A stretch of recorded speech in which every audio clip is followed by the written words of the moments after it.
여러 전개가 동시에 격화되는 날이 있다. 그리고 그날이 바로 오늘이다. 하나의 제목이 특별히 요란해서가 아니다. 하나의 사건만으로 세상이 바뀌어서도 아니다.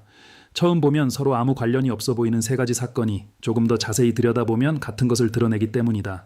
여러 전선에서 동시에 압박을 받는 하나의 시스템, 시작할 때와 같은 방식으로 끝나지 않는 전쟁, 그리고 오늘 베냐민 네타냐후라는 한 남자가 동시에 세 가지 위기에 직면해 있다. 이슬라마바드는 실패했다.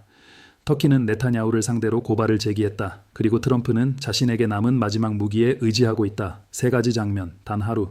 그리고 어떤 서방 언론도 이토록 명확하게 말하지 않는 하나의 공통 분모. 지금 F룸 레포트 던띠에를 구독하고 알림을 켜라. 우리가 오늘 분석하는 것은 서방 보도 어디에도 이런 형태로 존재하지 않는다. 이것이 전체 그림이다. 이슬라마바드부터 시작하자. 왜냐하면 오늘 밤 그곳에서 벌어진 일을 서방 언론은 교착 상태라고 묘사하지만 실제로는 패배이기 때문이다. 그 패배의 규모는 전쟁 전에 협상 테이블 위에 무엇이 놓여 있었는지를 이해할 때에야 분명해진다. 2026년 2월 26일 미국의 첫 이란 폭격이 있기 이틀 전 스티브 위트코프와 제러드 쿠슈너는 제네바에서 이란 외무장관 아바스 아락치를 만났다. 세 번째 협상 라운드였다. 오만의 중재가 있었고 이후 오만 외무장관 바드르 빈 하마드 알부사이디는 CBS 뉴스 카메라 앞에 서서 그 중요성을 과소평가하기 어려운 말을 했다. 평화협정은 우리의 손이 닿는 곳에 있다고 말했다. 그는 이란이 핵폭탄을 만들기에 충분한 핵물질을 절대 축적하지 않겠다고 동의했다고 밝혔다.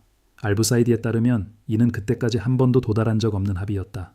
IAEA의 완전한 검증과 광범위한 사찰 메커니즘도 그 틀의 일부였다.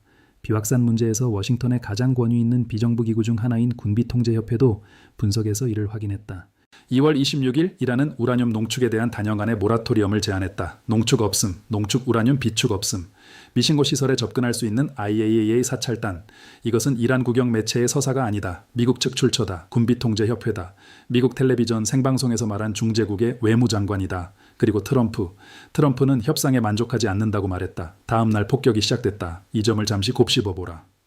2월 26일 이란은 오늘 트럼프가 이슬라마바드에서 요구한 바로 그것을 워싱턴에 제안했다. 핵무기 없음, 우라늄 농축 없음, 국제사찰단, 호르무즈 해협 개방.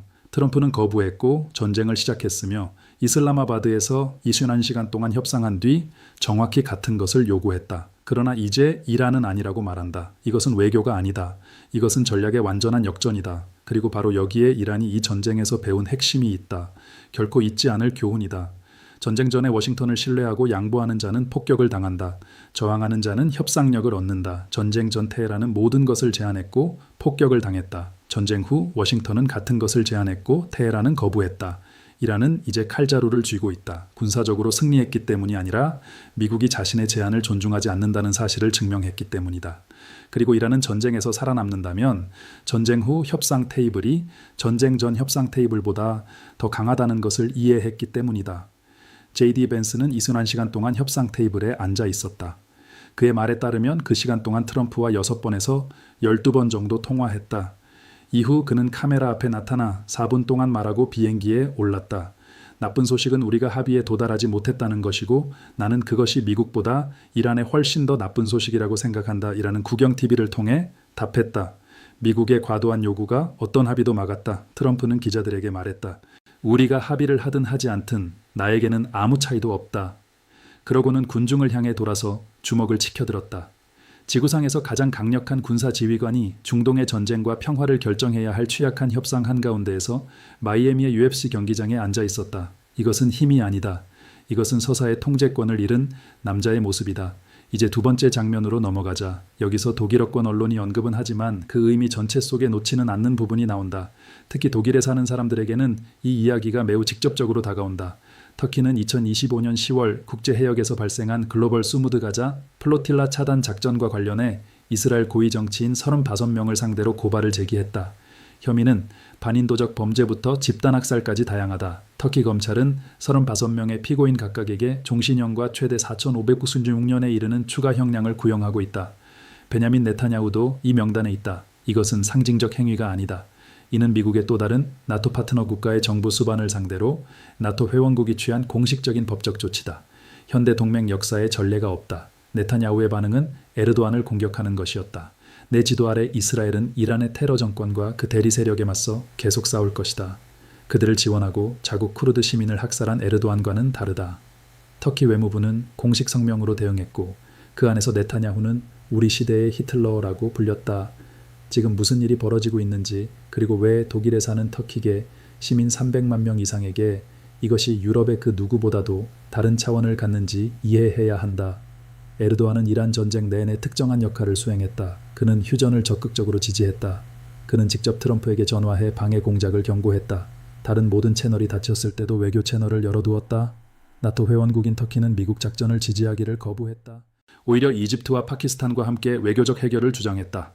독일의 터키계 공동체에게 두 세계를 모두 알고 독일어와 터키어를 말하며 유럽의 관점과 중동의 관점을 모두 이해하는 사람들에게 이 대립은 추상적이지 않다. 그것은 개인적인 문제다. 그리고 오늘 이 단 하루에 그것은 새로운 차원을 얻었다. 그러나 독일 언론이 공개적으로 말하지 않는 두 번째 층위도 있다.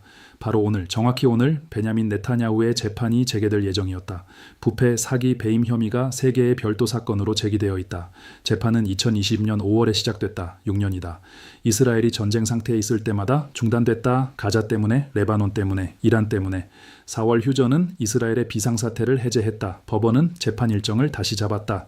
그리고 바로 이 순간 그의 재판이 시작되고 이슬라마바드가 실패하고 터키가 그를 고발하는 와중에 네타냐후는 에르도안을 공격한다. 질문은 산술적이다. 비상사태가 없다. 재판은 진행된다. 재판이 진행되면 유죄 판결도 가능하다. 유죄 판결, 감옥, 이 휴전의 실패로 누가 이익을 얻는가? 에프롬 레포트 똔똔디를 구독하고 알림을 켜라. 이제 세 번째 장면이 온다. 그리고 그것은 이슬라마바드 실패 이후 트럼프가 실제로 어디에 서 있는지를 보여준다. 벤스가 비행기에 오른 직후 트럼프는 트루th 소셜의 Iran won't bend라는 제목의 기사와 함께 해상 봉쇄를 공유했다. 베네수엘라 모델, 즉 이란 경제를 질식시키기 위한 해상 봉쇄다. 미 해군이 호르무즈 해협을 장악한다. 이란은 더 이상 석유를 수출할 수 없다. 석유가 없으면 수입도 없다. 수입이 없으면 항복이다. 계획처럼 들린다. 그러나 정반대다. 직접 계산해보라. 베네수엘라는 인구 3천만 명의 나라이고 약화된 군대와 의미 있는 해군력이 없으며 대양에서 방역할 능력도 거의 없다. 미 해군은 베네수엘라가 방역할 수 없었기 때문에 베네수엘라 해역을 통제했다. 미국 군함을 타격할 수 있는 미사일도 없었다. 기로에도 없었다. 드론 군집도 없었다. 이란은 베네수엘라의 반대다. 이란은 문서로 확인된 3,000기 이상의 탄도미사일을 보유하고 있으며 여러 차례 사용했고 여러 차례 이스라엘과 미국의 방공망을 뚫었다. 이란은 미국 구축함의 방어체계를 실제로 과부하시킨 초음속 미사일을 보유하고 있다. 이란은 몇 시간 안에 호르무즈 해협에 수천 개의 해상 기뢰를 부설할 능력이 있다. 이란은 이미 미국 군함을 타격했고 구축함 한 척을 작전 불능 상태로 만들었으며 항공모함을 타격했고 영내 기지들을 파괴했다. 무엇보다도 이란은 이미 호르무즈 해협을 통제하고 있다. 미국이 아니다. 미국의 해상 봉쇄는 이란을 봉쇄하지 못할 것이다. 오히려 이란이 지리적, 물류적, 군사적 이점을 갖고 있는 지역에서 직접 충돌을 강요할 것이다. 이란은 이 시나리오를 이론적으로만 준비한 것이 아니다. 지난 6주 동안 실제로 연습했다. 걸프에 놓인 모든 기뢰는 미 해군이 이란의 포화 아래 제거해야 하는 기뢰다. 주일 이란 대사관은 X에서 해상 봉쇄가 유가 미군 세계 경제에 재앙적으로 역풍을 불러올 것이라고 논평했다. 트럼프는 말했다. 우리가 합의를 하든 하지 않든 내게는 아무 차이도 없다. 6주 전 댐 해협을 열어라 미친놈들아, 아니면 지옥에서 살게 될 것이다 라고 썼던 바로 그 트럼프다. 이란이 합의를 구걸하게 될 것이라고 발표했던 바로 그 트럼프다. 파키스탄을 통해 합의를 요청한 쪽은 워싱턴이었다. 로이터가 이를 확인했고 AP가 이를 확인했다. 이제 전체 그림이다. 트럼프는 이란에게 전쟁 이틀 전 이란이 이미 제안했던 바로 그것을 원했다. 그는 거부했고 전쟁을 시작했으며 이제 같은 요구를 들고 돌아왔다. 이란은 거부하고 트럼프는 이미 단 하나의 해협을 통제함으로써 세계 경제를 무릎 꿇릴 수 있음을 입증한 나라를 상대로 해상 봉쇄를 위협한다. 네타냐후는 터키로부터 고발당하고 에르도안을 공격하며 동시에 자기 나라 법정에 출석해야 한다. 이것은 상황을 통제하는 남자의 행동이 아니다. 통제력을 잃어가는 남자의 행동이다. 그리고 휴전은 이순한 시간 만에 실패했다. 이것이 독일에 무엇을 의미하는가? 호르무즈 해협은 여전히 이란의 통제 아래 있다. 미국을 제외한 유럽의 가장 중요한 액화 천연가스 공급국인 카타르는 모든 액화 천연가스를 이 해협을 통해 운송한다. 유럽공항협회 아시아 유로페은 서면으로 경고했다. 봉쇄가 장기화될 경우 3주 안에 대륙 전역에서 항공유 부족이 위협할 수 있다. 프랑크푸르트, 미넨, 뒤셀도르프, 라이프치히, 드레스덴, IFO 연구소, DIW, 킬 세계경제연구소도 확인했다. 독일의 성장 전망은 0.6%로 절반 가까이 낮아졌다. 전쟁 전에는 1.3%였다. 트럼프가 이제 해상 봉쇄를 시행한다면, 긴장이 계속 고조된다면 독일은 이 청구서를 교정국으로서도 결정권자로서도 아닌 에너지 공급이 단 하나의 해협을 통과하는 경제로서 지불하게 될 것이다. 바로 지금 그 해협을 두고 두 남자가 논쟁하고 있다. 한 사람은 결과가 자신에게 아무 차이도 없다고 말한다. 다른 한 사람은 법정 앞에 서 있다. 전쟁은 4,000m 떨어져 있다. 계산서는 집으로 도착한다. 세 가지 사실, 단 하루. 이라는 이슬람아바드에서 워싱턴의 조건을 거부했다. 트럼프가 전쟁 전에 이란이 그것을 제안했을 때 거부했던 바로 그 조건이다.